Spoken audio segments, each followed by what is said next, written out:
What's going on, people? Welcome back to AFTV Tuesday Night Live. And we're still buzzing off the weekend, man. I'm telling you, I've watched so much content over the last few days, man. Been an overdose. Fan cams, bench cam, everything. All the goals, the celebrations, everything. Before we do get into the show, I want to shout out Cecil. Congratulations to him on the birth of his daughter. And I told him, life's about to get real, man. No more backflips and all that. You're gonna have to get milk and nappies now, bro. So yeah, man. Big up to Cecil and his missus on the birth of their daughter. Special guest in the building tonight, taking over. Stricto Strict in the building. What you saying, bro? Bro, I'm here, man. As you lot can see, father of three. So Cecil, you already know, man. Man's been in this game already. Do you know what I'm saying? Three daughters up. Three daughters up. Trust me, bro. It's not easy. But otherwise, bro, I'm good. Like you said, Curtis, man, I'm like, I can't get enough content on the North London Derby, bro. I've literally watched, listened to everything around that game. I don't think I even slept like on the Sunday. I don't think I went to bed till about 3-4 a.m. You know. Yeah, it yeah. was that good, and I was buzzing for it. Couldn't get enough. I've went on the Tottenham boys thing, expression. I've gone on some other Tottenham guys and watching the crash out. Bro, it's fun. It is, it's man. fun. It is. It's nice when we win them games, man. Potsy will be joining around halfway through for people asking where Dan Potts is. He's traveling back, so he'll be joining about halfway through. Bro, the game overall then, like, was you doing a watch along for it? Yeah, I was doing a watch along, so I wasn't at the game. Bro, I think when I sort of like, now you look at it now, looking back, we just had total control of the game. Yeah. I did feel like we could have done more, a little bit more penetration at times. Before we scored, there was a lot of sideways, weren't moving the ball quick. I like to see the defenders get involved in trying to break lines, ball over the top, that kind of stuff. But yeah, it was a very impressive first half, and I felt like, actually, I didn't actually feel like we actually got out second gear, even though we won 4-1. I just felt like we didn't go full ham on them, and that's quite impressive considering it's a North London derby. Do you get what I'm saying? You know, before the game, what was your thoughts and your predictions? I predicted 2-0. But in the end, I think it was a lot easier than that. What was your like pre-game thoughts on the game? My pre-game on my channel was 4-0.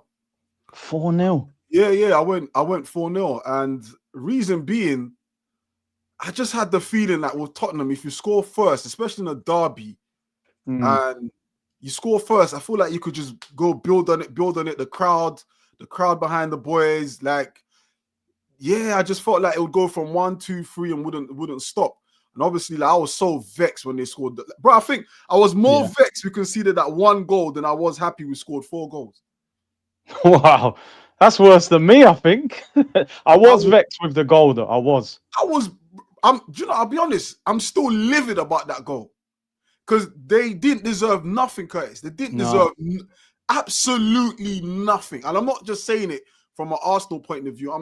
If I take my Arsenal hat off, what did Tottenham do to deserve a goal in that game? Absolutely nothing.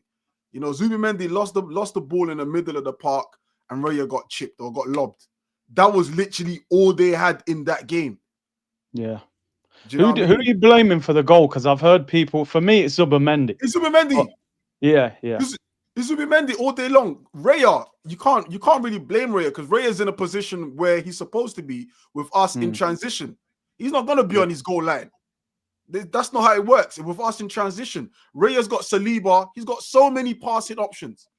He didn't take neither of them. Got caught on the ball, and boom. And to be fair, there was still a lot for Richarlison to do. He had a lot to do, but he done it well. And they got the goal. But again, it just goes to show, bro, you can't take your eye off the ball, bro. You can't be way too confident. You still got to deal with these things minute by minute. And listen, the Premier League is unforgiving. Like I'm saying, Tottenham didn't deserve a goal, but when they get their chance, they took it, and it's barely even a chance, to be honest. It was barely even a chance. Yeah. So yeah, all day long is Zubimendi, bro. All day long. What have you made of Zubimendi so far? Because I think he's done pretty well. Some people saying he's amazing. Some people saying he's not an upgrade on Partey. Where are you on Zubimendi? How do you think he's done? With Zubi, yeah, he's nowhere near Partey. You I don't think think so? he's more the ilk of Xhaka than he is Partey. Like respectfully, like in terms Yeah. in terms of like ball, like the way he moves, his physicality, like his play. Like if you look at like what Partey could do on a half turn, like progress with the ball confidently, like a bit Yaya Toure-ish. Like he's not. Zubimendi is not that. I wouldn't say amazing. I still think he's still finding his feet. We know there's a player there.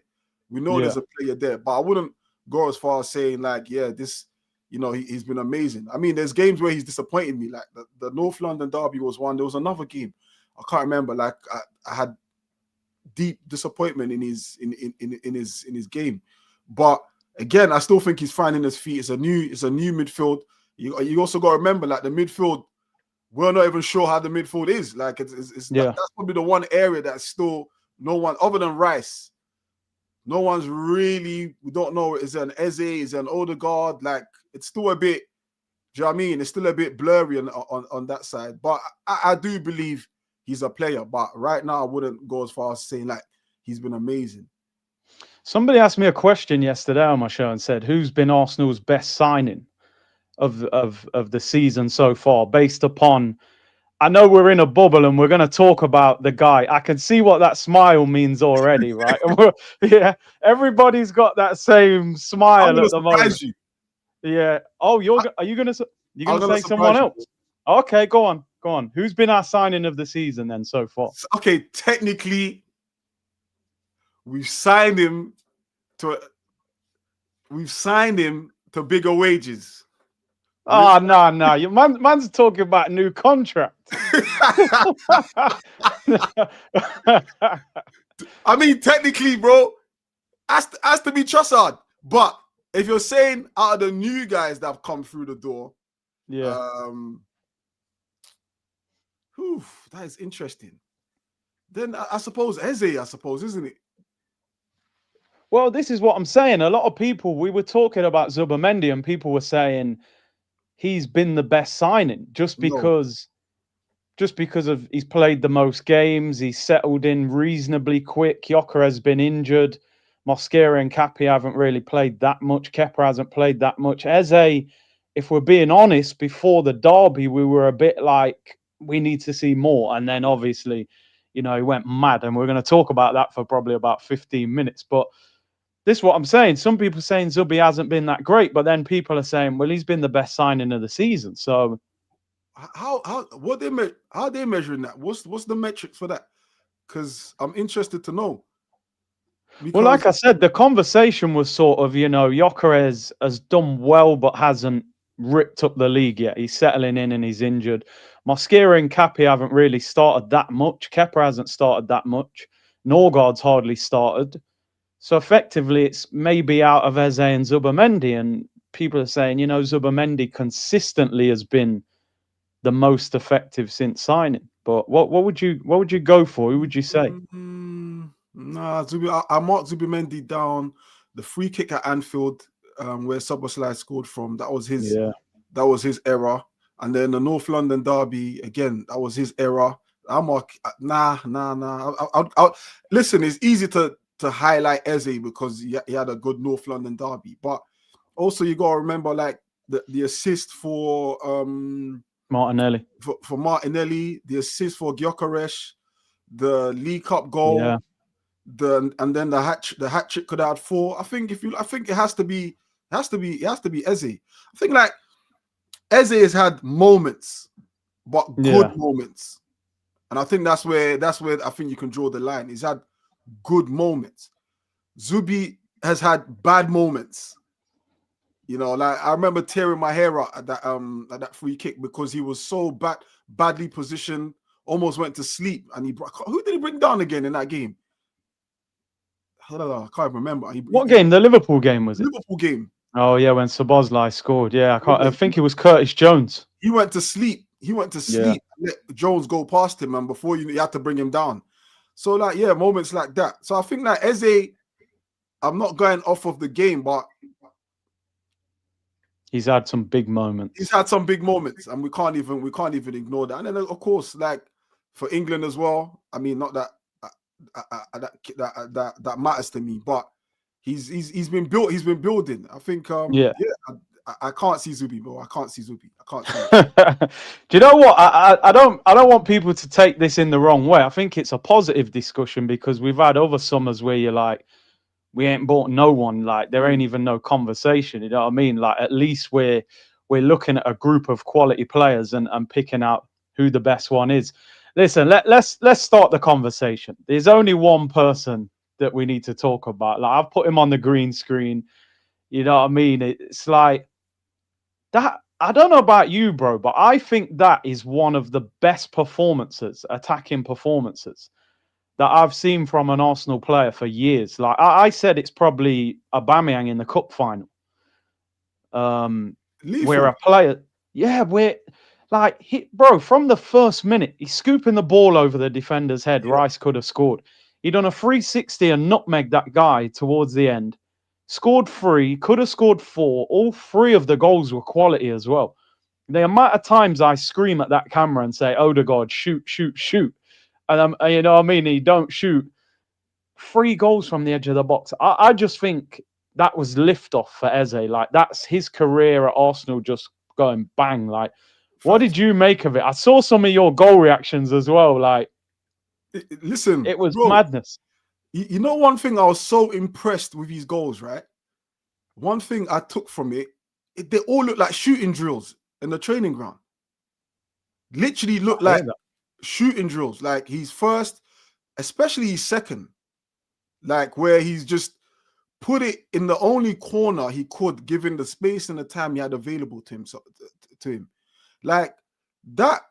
And I agree with you, Curtis. Yeah, I agree with you. One of the best performances, like attacking performances we've seen in a very, very long time. Clinical, lethal, and effective. Effective. Yep. The first goal, right? I was watching, you know, obviously the Arsenal showed a super slow-mo, right? Yeah. And what was my guy's name? Their midfielder was on the yellow. What's his name? The Argentine. Bentancur. Oh, no. Yeah. No, Bentancur. Is Bentancur Argentinian, right? I think he's Uruguayan, I think. Oh yeah, I knew. Yeah.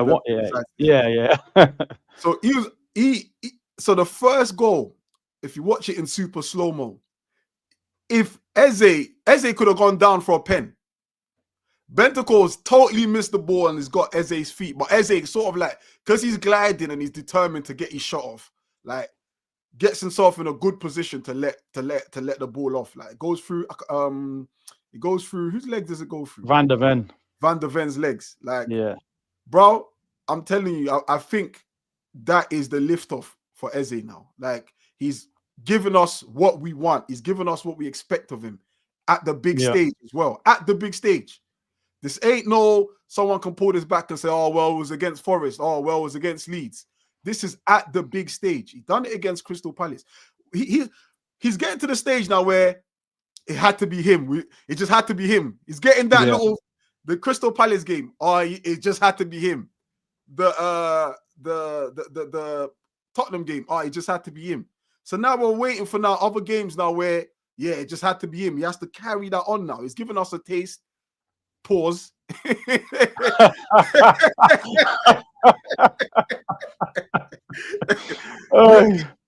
given us something to work with now. So all we can do now is, he's got to expect that once you've given us that, this is what we expect from you now, at least every other game. Every other game. But what you saying for like for the goals, like, which was your favorite goal? Like? I think at the time I liked the second one because it was a bit scrappy, like it bounced off his leg and he just maneuvered it onto the left. And it was so early in the second half. It was like you knew the game was done.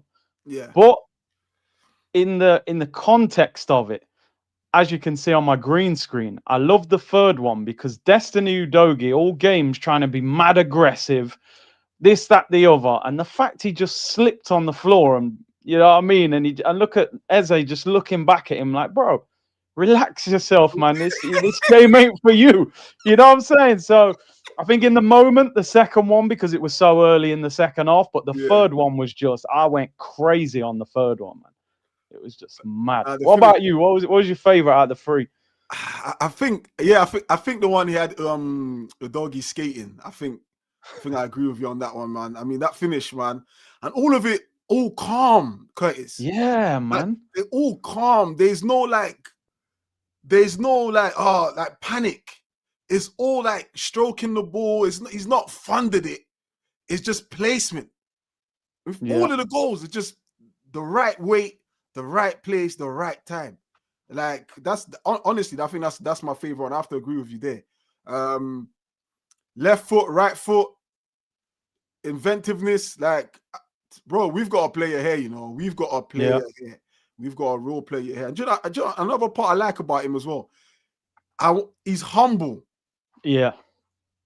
Every time, hands like there's no arrogance. I mean, there's the arrogance in the play, but there's no arrogance after it. Do you get what I'm saying? It's all humbleness. You could tell he enjoyed that. You can tell he's been waiting for that moment.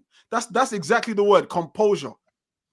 Yeah. Composed finish, bro. We've been lacking that for so long, bro. I can't tell you an Arsenal player who, over the last 10 years, has that kind of finish in their locker. You have to tell me, Curtis. Your memory is probably better than mine. I mean, thinking striker-wise, obviously I'll be thinking Aubameyang again because he was pretty good at that side foot finish, but maybe not from outside the penalty area like that. And like you said, man, like every interview, he thanks God. He praises other people. He strolls around the pitch, don't it? Like it's looked like nothing's in a rush. I look at him and I think, you look at Elise now. He left Palace. Yeah. People are saying, yo, Elise is one of the best right wingers in the world at the moment. That's the level people are talking about. He's starting for France. He's ripping it up.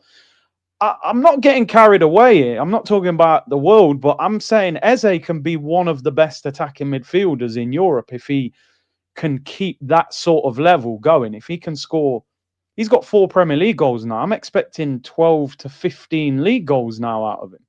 Oh, that's what I've been looking at. That's not impossible. No.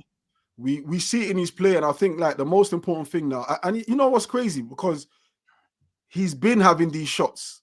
He's been taking these shots, just that they've always been blocked. I remember the Newcastle game, for instance, right? He had a couple shots that either got blocked or Nick Pope was getting to them, and you just knew that, okay, cool, this guy ain't afraid to shoot. You know, given anything around that area, outside the box, edge of the box, he's taking a shot. And some of his goals, bro, I was looking at. I'm funny enough, I was looking at his Palace goals. Some of his goals, bro, this guy doesn't level them. It's all placements. Yeah. It's all just the technique. So I have no doubt, like playing for Arsenal, he's going to have the space. He's going to have the respect, you know, and he can only score more goals. And I think, that 12 to 15 goal mark shouldn't be impossible at this point now. I mean, he's what's the maths on that? On what, 4 goals already? Yeah, he's got 4 already. You said what, in the league or like in all comps? No, I mean, would it be harsh to say 12 league goals? He's already got 4. We've only played 12. I reckon he can get 12 league goals. Definitely another 8. I mean, that's more than possible. Yeah. That's more than possible. And again, bro, he's lethal with free kicks as well. He takes free kicks. Yeah. Do you know what I'm saying? He takes free kicks. So listen, I think the money we spent for him, I think you could. I mean, some will argue and say, "Oh yeah, he's paid it." I mean, I still think there's a lot he's got to do as well. You know, there's a lot. He's still got to get through. Yes, I'm happy he got the goals against Tottenham, but I wouldn't say it's 67 million well spent yet. We still have a lot of big games to come, starting with obviously tomorrow. But for me, Chelsea is one I expect for him to have massive influence in. And we'll wait to see. But so far, so good, man. He's on the right track. Yeah, man, 100%. It was an unbelievable performance. Great win as well. And like you said, I think Spurs got away with it. I think they could have left that stadium with a 5 or 6-0. Like, they're very fortunate to get a goal. And like you said, he had to score an absolute worldie to even get a goal. So I think they got off lightly in the end, man. Just in terms of Potsy's in the building. Let's get Potsy in. He's arrived. What's happening, bro? Yes, All good. Potsy. All good. Yes, brother. Stricto, Curtis, big up chat. Big up everyone that's here. How we doing, man? We all good? Yeah, but what, you got a trim in that, yeah? New trim, bro. Fresh trim, bruv. Got a fresh trim. You know, times are good. Beers all lining up and that. I should do a Stricto, man. Yeah.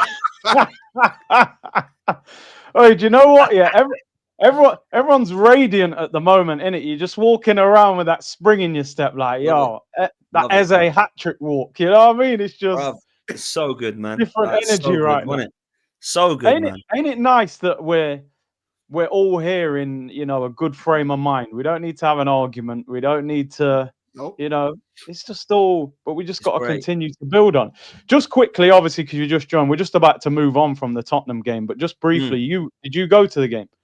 Yeah, man, it was insane, bruv. It was insane. I had to shoot off straight after it, but it was immense. I didn't want to shoot off. I wanted to stay there forever, man. And it was annoying that I had to shoot off after this game because I was like, oh, what? I don't want to shoot off. I want to go see my boys.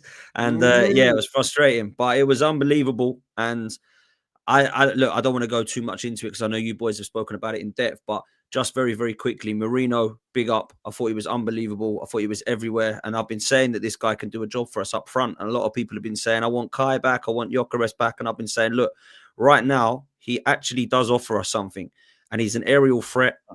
But then they say off the ball, he's not as good. Well, I think he's proven that he can do it because I thought he was excellent. Everything that he did, he was dropping deep. He was linking up. He was using his physical attributes. And that ball to Trossard for the first goal, by the way, if that's Ozil or Messi or Odegaard even, people will be going mad about it. But it's just like, oh, Trossard did well. No. Trossard did well, but that was all Marino's ball. That was an unbelievable pass to him. So big up to him. Trossard, I thought, was immense. I thought he was absolutely brilliant. And to be fair, see, me and you have said, I'm not sure about Trossard on the left in 2025. I think he's proved us both wrong, bruv, because I think he's been our best attacker this year. I really do. I think he's been. Do you know what, Dan? The only thing I would say, right, is listen, I gave Trossard a lot of praise. I think that's one of his best performances, but I want to see that over a longer period of time. Like my argument was, can Trossard do it all season on the left and be that left winger? At the moment, he's definitely. Yeah, I said the other day, he's like our Freddie Ljungberg from the Invincibles. He reminds me of that, like the clutch player, the big goal, not necessarily the star of the attack, but you're going to score them. I feel I'm with you. And look, I want another left winger to upgrade. Of course, Trossard's not going to be here forever anyway, right? But I look at what he's done and this season, and I was a bit like, what's he playing Trossard again for on the left, man? Come on, like he's a sub. And fair play, he has completely proven a lot of the doubters wrong. So fair play to him. Eze, of course, I don't need to mention. He was just outstanding in everything that he did, bruv. It was just so good watching him, and he could have got 4 or 5. And for me, I think Nketiah deserves a mention. Not that Tottenham really had much of a test, but he slotted in. That's a hard game to come into for his first sort of proper sort of start in that position. And at the moment, I truly think we've got 2 of the best fullbacks in the league right now. Because Calafiori has completely proven a lot of people wrong, including myself. I weren't sure about him, but he has constantly been good. He's the most improved player. And I'm starting to run out of superlatives, boys, for Timber. And this is a ridiculous footballer. And I'm a Ben White fan, by the way. But he's getting nowhere near this first team while he's here. This guy is elite in everything that he does. In terms of offensively, now he's better. Defensively, he's always been good. One-on-one defending, athleticism, his technical ability on the ball. I don't think he rarely gets beat, boys, ever. He rarely loses the ball. It is phenomenal what I'm seeing. And obviously the Rice and Zubimendi combination at the moment, that partnership's looking very good in midfield. So yeah, I'm very happy at the moment, man. Very, very happy. I think Timber is like, bro, honestly, one of the best fullbacks we've had at the club in a very long time. And I don't want to go too early because, you know, he's had 2 seasons. Obviously, he had the ACL on his debut season, and this is a man with coming back from ACL, by the way. Like, we know how that injury goes. That can either go one way or the other, and luckily for us, is going the other. But just his levels, like his level of like he's like a 7-8 minimum every game. Never loses his head, very composed. His IQ, he's how he holds the ball, how he regains the ball. Rarely ever like does a rash, goes in rash. Everything's quite. He's almost like the Declan Rice in that position, like in his position. Nothing's ever last minute with him. Do you know what I mean? Because he's so well drilled and so well positioned. And I think him on that side just gives me all the confidence. Listen, Ben White is a fabulous player. He's been a fabulous player for us. But it just goes to show you the levels that we're at now, where we kind of, I won't say I'm looking down on Ben White, but I see Ben White and I think, why is he starting? What's happening? Yeah. Do you know what I'm saying? Yeah. It's sad, isn't it? It's got to that level now. And that's where I need to see the team and the club at, where we're always constantly evolving. Ben White came in at a time where we needed him. Now we've progressed from him. You know, and listen, if Ben White is up for it, he's got a challenge on his hands. And if he wants to meet that challenge, then he's got to try to dethrone Timber. And that could only be good for us, because to dethrone Timber means you're playing really well. You're playing exceptional, you know, so... I think for me, we've spoke about it before. Timber's top 2 right backs in the world, him and Hakimi. Hakimi's injured at the moment. So for me, Timber's the best right back in the world currently. I don't see anybody better than... I think he's the best fullback in the Prem. Left and right back, I don't see a better player. I wouldn't swap him for anybody. No. And this guy is like you said, coming back from an ACL injury. And I saw Thierry Henry talking about it. He was saying that right-hand side is a problem, because him and Saka have got a really good understanding. And I think Timber's improving going forward as well, because that was the part of his game people were saying, he needs to improve. You look at that assist for Eze for the second goal, you know, he's an animal, man, absolute animal. But anyway, we're going to move on the conversation. Tottenham, you know what I mean, that's small fry, man. You know, we knew we were going to beat small fry, man. We're always going to do that chicken on a basketball, you know what I mean? But you know what I mean, tomorrow night, Bayern, we've obviously had some tough times with Bayern, 5-1s, and a couple of years ago they knocked us out. And I think it was over 2 legs. We drew the home leg, and then they beat us 1-0 away from home. And it just felt like we weren't quite ready. It was like they were a bit more experienced. Muller and Neuer and all these guys, they know that competition. How are you viewing this game tomorrow? And how do you view the team selection? Are you going full strength, or are you thinking ahead to the Chelsea game? Like, Dan, start with you because you just joined. How do you view the game, and what sort of team selection would you have? So first of all, I'll say it, we shouldn't look too far ahead. However, I am because I'm looking at Chelsea, and I'll tell you why I'm looking at Chelsea, because I think if we beat Chelsea, I think Arsenal will win the league, because you cannot just listen to me why, right? Okay, because I don't normally do this. The reason I think it is because of this.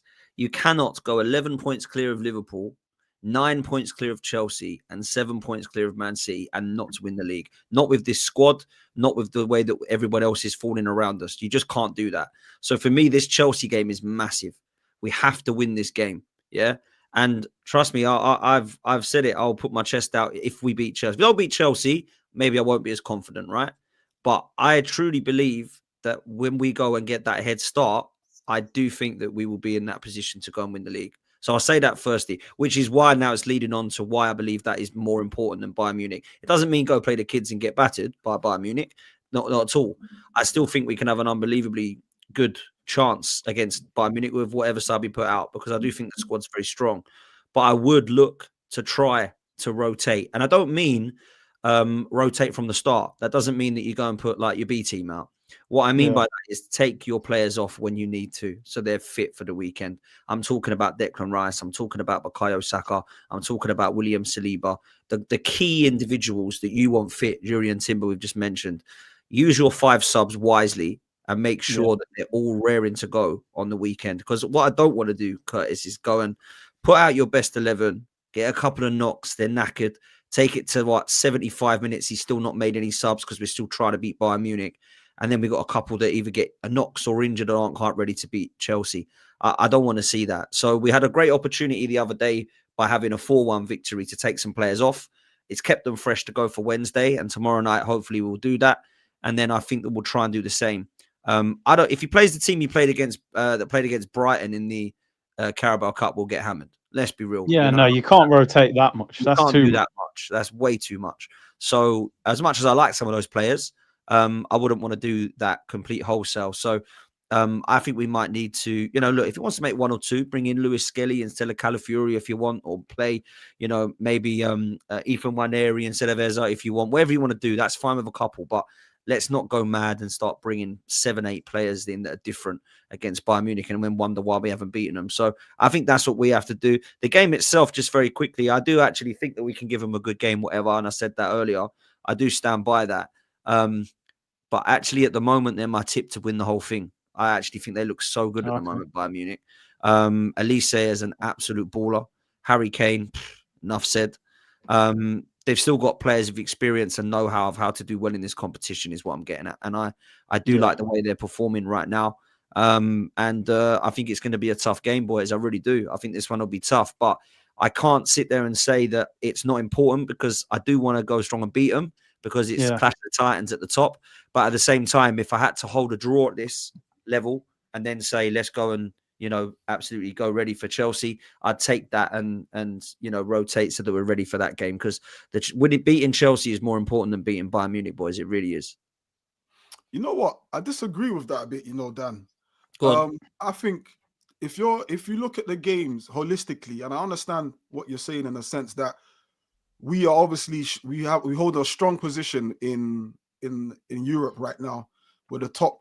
Was it top 2 right now? Us and Bayern, right? Yeah. Only undefeated teams. I do think these are big games where you need your big players. And I understand the caution of not risking it because at the end of the day, we are more than look like we're going to qualify. But I think we buy the big players for these big games. And I think we have to actually make a statement in Europe by beating a Bayern Munich, by showing them, do you know what? It's not only just the Premier League, it's also in Europe. Like we mean business. We beat Real Madrid last season. We've arrived, and we want to show them that none of this is fluke. I think you won't get a better chance than doing it against a Bayern Munich that have tortured us nearly every time we played them. Now, the few seasons ago when we played them and they had no fans, I was at the stadium that day, and you could see the immaturity in our team. You could see how come we've got all the home advantage, they've got no fans, and yet we felt a little bit scared.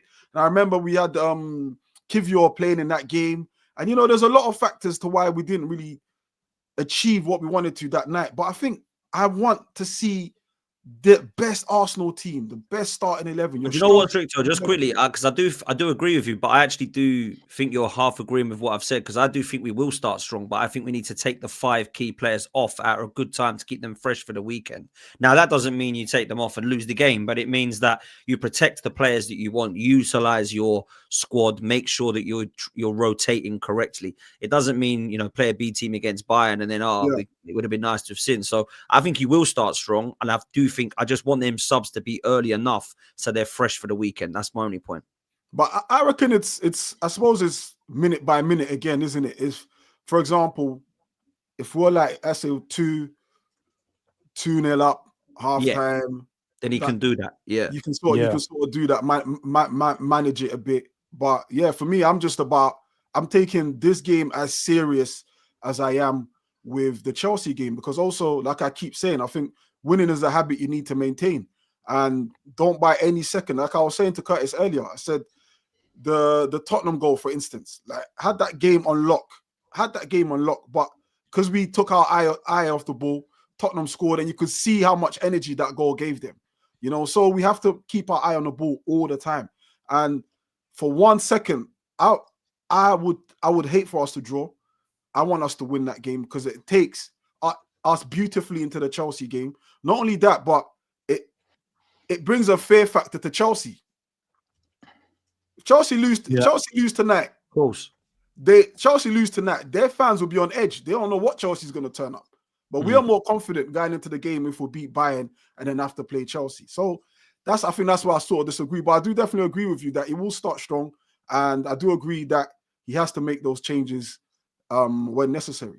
It is about momentum as well, Curtis, because if we were to lose, we might be a bit like a bit derailed. Chelsea, we might be a bit like deflated. But I don't know. What would you do? I'm with you. Like, you can't rotate heavily because they'll cause us too many problems. But I would bring in like a Lewis Skelly. Calafiori didn't train most of last week, and maybe one other. Maybe I don't think there's a lot of room for rotation, to be honest. I don't think you can bring a Norgard in. Ben White, is he fit enough? I don't know. Nkapia came off with cramp, so that'll be interesting. But I would imagine he will play. I was just looking at Chelsea's lineup for this game. They're playing without a striker. They're playing Pedro Neto up front. They put Pedro on the bench and Delap's on the bench. So I don't know what Fofana's playing at centre back as well. So yeah, like. Well, Palmer's back as well, apparently training. Yeah, but he's not on the bench tonight though. So have Chelsea gone strong? Well, Chelsea's team, they've got Sanchez in goal, back fours, Gusto, Fofana, Chalobah, Cucurella, Reece James in centre mid with Caicedo. Then they've got Esteval, Garnacho out wide, Enzo's in the 10, and Pedro Neto up front. Half. Ish. Like, yeah, pretty much. I mean, I would have expected Pedro to play up top or Delap, but I think with us where it's a bit tricky for us, like if you look at last year, we beat PSG in the group stage, and effectively it didn't.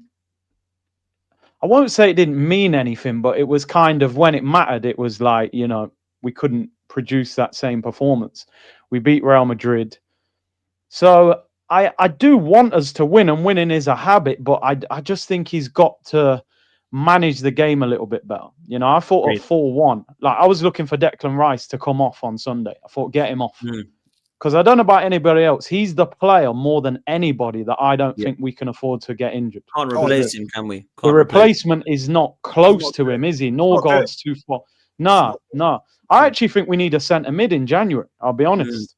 I would go into the market, even if we ain't got no money, get a loan with obligation or option. To be honest, for me tomorrow, I'm quite relaxed.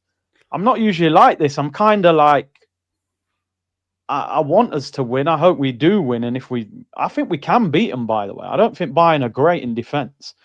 You know what I mean? Upper Meccano, they got a couple young players. Neuer's a late 30s. I think they're beatable. If we can lock down Kane, who always seems to score against us.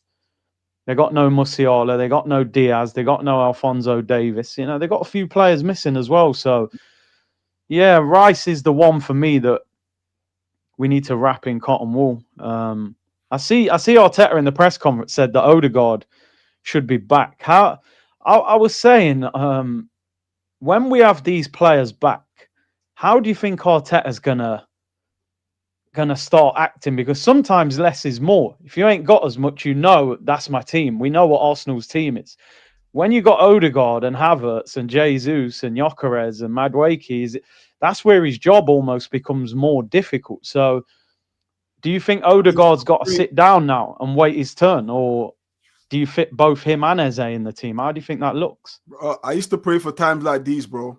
I used to pray for times like these. These are the kind of headaches, you don't take no paracetamol for, bro. You just let it go by itself, bro. Yeah. We think about last season. The team picked itself nearly every game. Yeah. Every game. We had no option. We got to the point where we was begging for Ollie Watkins to sign Ollie Watkins. Bring somebody in. These headaches right now, I'm here for it. And this is what Arteta gets the big money for. This is your headache to soothe.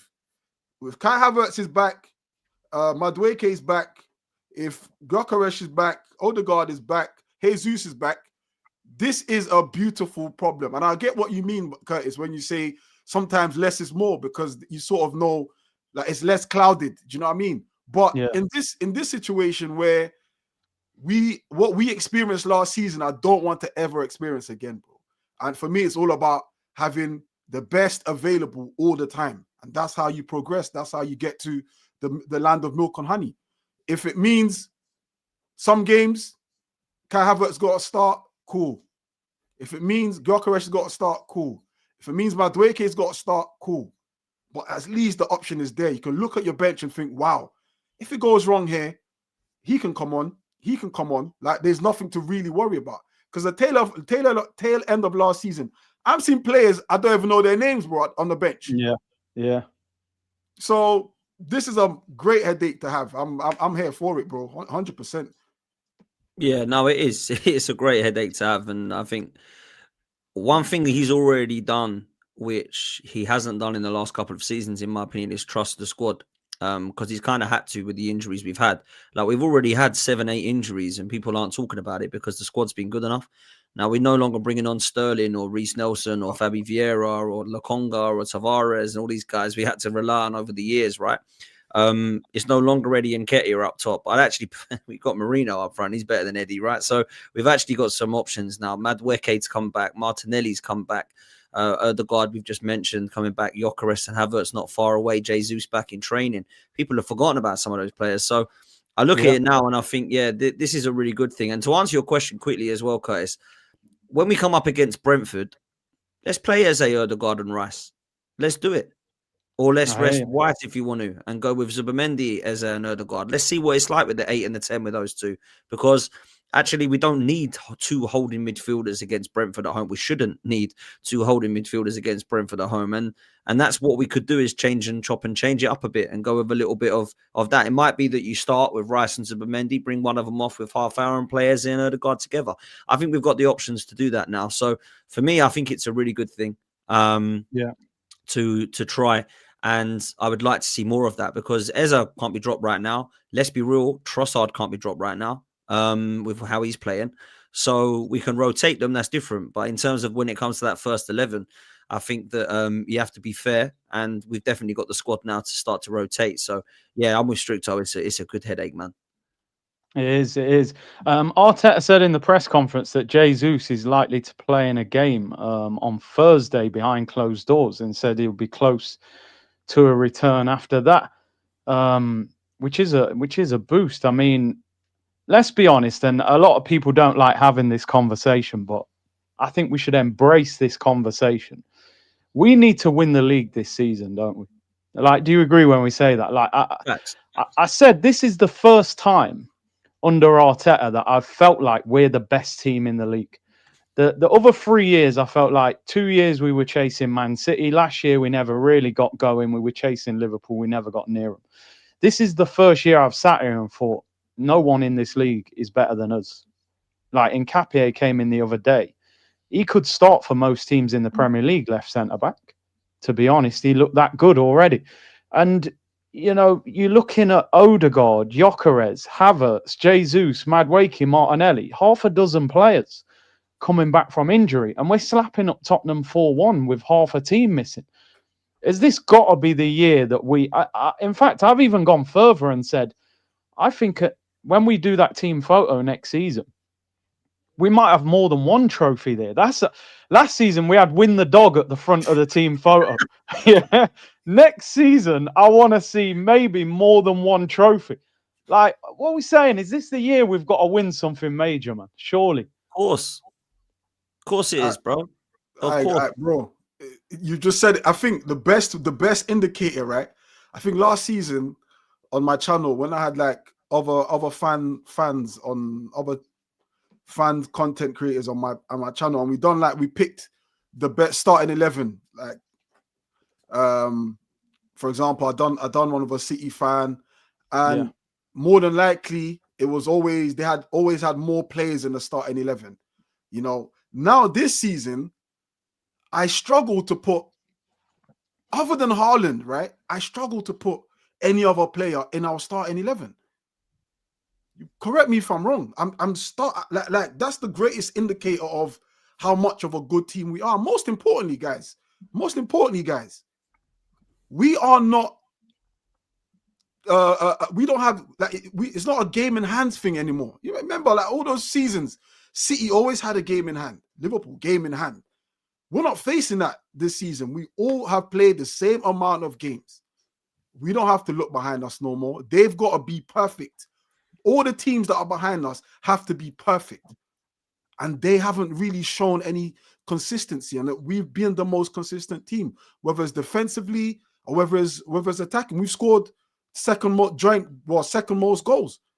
Chelsea have scored more goals than we have this season. The goal difference. So whichever way you want to slice it, even if we are on the same points tally with other teams, our goal difference, again, you can argue it's another point in itself. So yeah, I do believe we should win something. I'm not going early yet because I still feel like most seasons, and maybe it's PTSD, but I still feel there's a bump in the road somewhere, and I don't want to really pronounce. I don't want to put it out there. Maybe I don't want to put it, but I don't want to say Declan Rice. But what do we do if something does happen to Rice?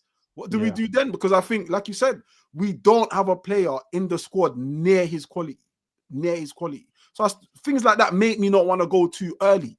But if everything is as it is right now, we win the fucking league. Hands down, we fucking run away with it. We run away with it. Everything being as it is right now. But I still feel like there's bumps in the road. I've seen every champion, every team that's won the Premier League has gone through a bump. And I can't see what our bump is yet. I haven't seen us go through a bump. You could say, all right, we had the first 6 games, opening games, are the toughest ones. We came through that. But there usually is something. And until that and we overcome that, then I can put my hands up. I can say it with chest. Get me?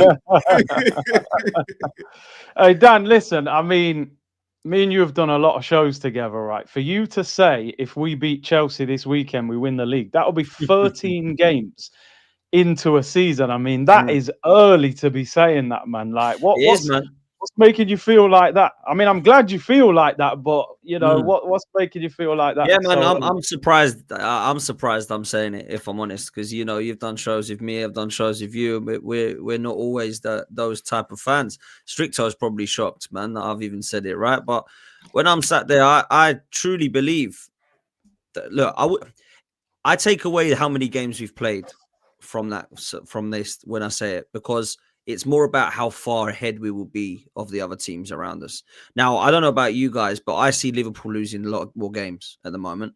And I see Manchester City dropping points. I think Chelsea are too inconsistent. And if we beat them, we'll be 9 points ahead of them.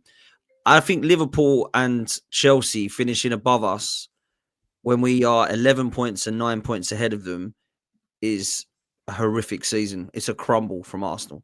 Yeah, 11 points and 9 point swings are crumbles. So you've got to basically, we would have to lose 4 games, and Liverpool and Chelsea win all their others, and we don't, and they don't lose anymore, right?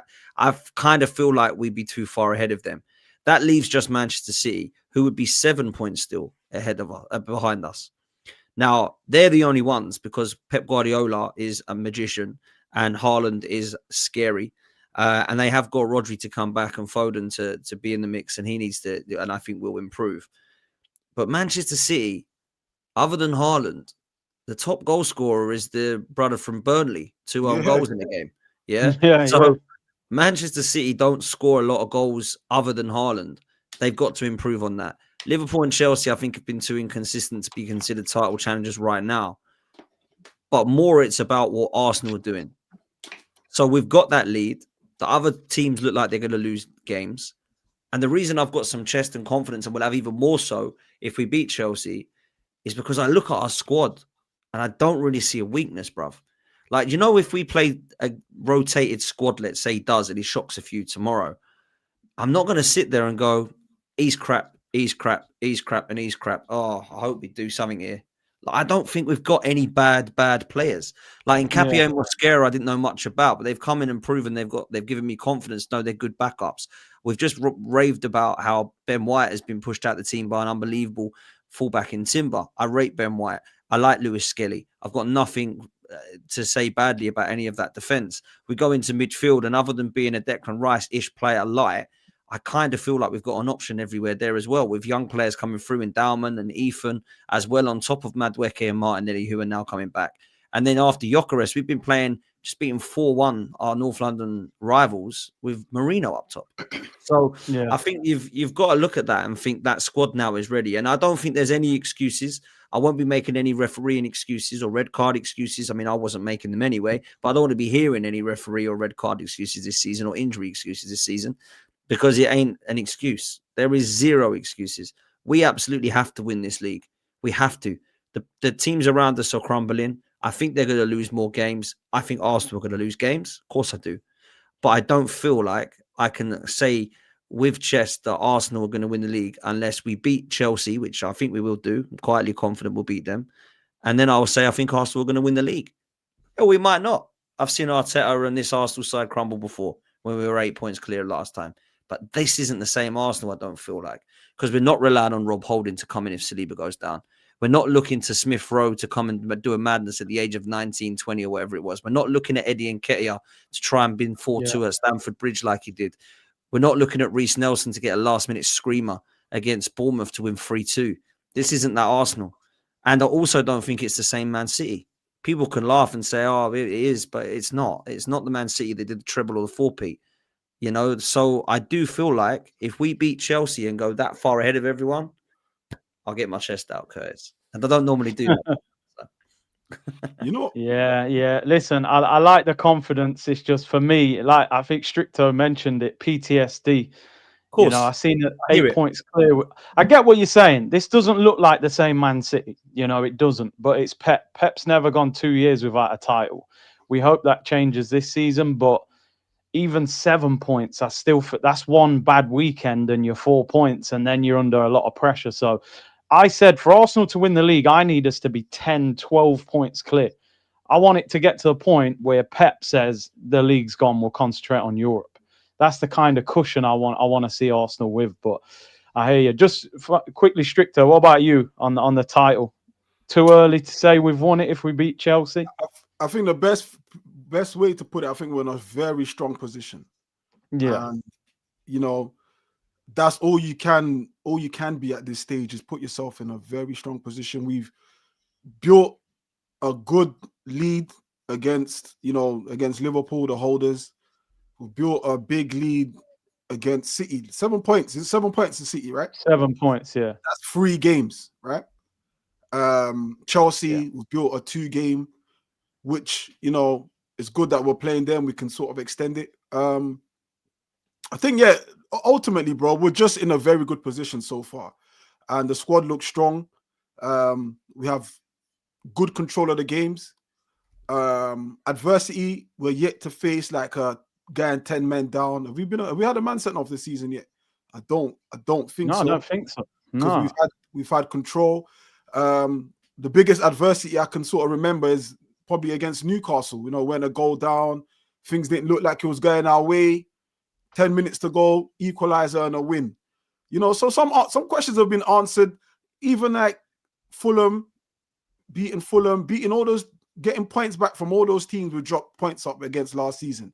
So I think, we've built ourselves in a very good position. And also, it shows that we don't have to concentrate on beating the traditional big 6 to be in a good position. We just need to beat everyone else because there's more of them. Do you know what I mean? So, and that's what we're doing very well this season. So, in a good position, man. In a good position. Just to say, I'm not saying beat Chelsea, we've won it. Right. Yeah. I do believe that if we beat Chelsea, we will win the league. And I will start saying that on streams. Just because I just feel like we're just in that position, man, to go and do it. And if we don't win it from that position, let's not even talk about that. Yeah, that's it. I don't want to talk about that. Exactly. If we don't win it from that position, let's just not go there. So. Yeah, we don't want that, man. I see Man City, they've made a lot of changes tonight as well. Even AFCON helps us slightly because I saw the other day we haven't got one African player where Man City lose Mamouche, Ait-Nouri, a few other, Salah, obviously Liverpool. Even though for me, Liverpool are out of the title race, by the way. I think 11 points, they're done. I think it's Chelsea. They're done. Yeah, they look so bad as well. Like they look absolutely. They look like they're gone. We're approaching the hour. I'm going to round the show up because obviously, you know, you got Barcelona, Chelsea. Yeah, let's do it. You know, we're going to go and watch that. But give me a score predictions for tomorrow, man. Are you going to the game? Any of you going? Yeah, I'll Nah, be there, man. Yeah, I'm you're my doing a guy. watch along. Streaming it. Yeah, streaming it. Well, what's your score predictions? What are you saying?